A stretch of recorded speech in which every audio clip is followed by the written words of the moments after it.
भगवान की माया से सप्त ऋषि द्वारिका में आए। एक बट वृक्ष के नीचे बैठ करके सत्संग कर रहे थे। उसी समय भगवान के पोते एक अपने उदर में पेट में कपड़ा बांध करके और सामने कहा कि महाराज जी, ये हमारे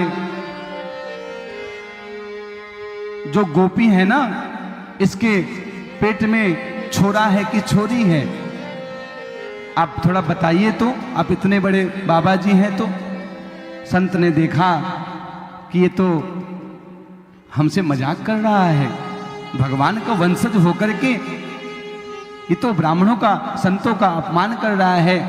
संतों ने श्राप दिया कि हे सांब, इसके पेट में न छोरा होगा न छोरी होगी, एक मूसल होगा और इस मूसल से सारे यदुवंशियों का नाश हो जाएगा। भगवान की माया से सप्तऋषि तो चले गए। राजा उग्रसेन को पता चला। राजा ने सोचा कन्हैया सबको डांटेंगे, इसलिए उस लोहे के मूसल को चूर्ण करके और प्रवाहित कर दिया गया समुद्र में। लेकिन समुद्र की धारा से वह चूर्ण बड़े बड़े नुकीले घास के रूप में परिणत हुए। भगवान सोचे कि अब अंतिम समय हमारा गोलोक धाम जाने का समय आ गया, क्योंकि भगवान जब तक नहीं जाएंगे तब तक द्वापर समाप्त नहीं होगा और कलयुग नहीं आएगा। इस सृष्टि का जो है खेल है कि जो आया है उसको जाना पड़ेगा। लेकिन भगवान अपने धाम जाते हैं और हमारा कोई गारंटी नहीं है। जैसा हमारा कर्म होगा, जैसा अंतिम चिंतन होगा, वैसा ही हमें योनि जन्म प्राप्त होगा।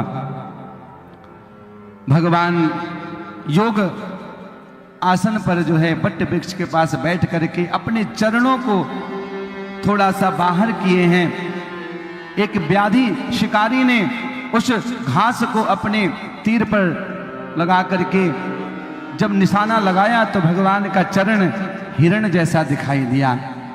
उसने सोचा हिरण बड़ा सुंदर है, और जैसे ही शिकारी व्याधा ने तीर चलाया भगवान के चरण में लगा और भगवान देखते देखते स्वधाम जाने लगे। बोलिए द्वारिकाधीश महाराज की जय। चरणों में व्याधा जो है आकर के गिरा है कि प्रभु,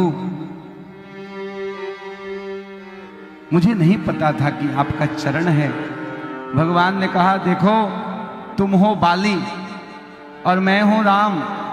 जैसे मैंने छिप करके अपने मित्र सुग्रीव की रक्षा के लिए आपको मारा था ना, उसी का बदला आपने आज ले लिया। बदला पूरा हुआ और भगवान अपने गोलोक धाम चले गए। भगवान के जाते ही सारे यदुवंशी मदिरा पान करके आपस में लड़ कट के उस घास पर गिरे और समाप्त हो गए।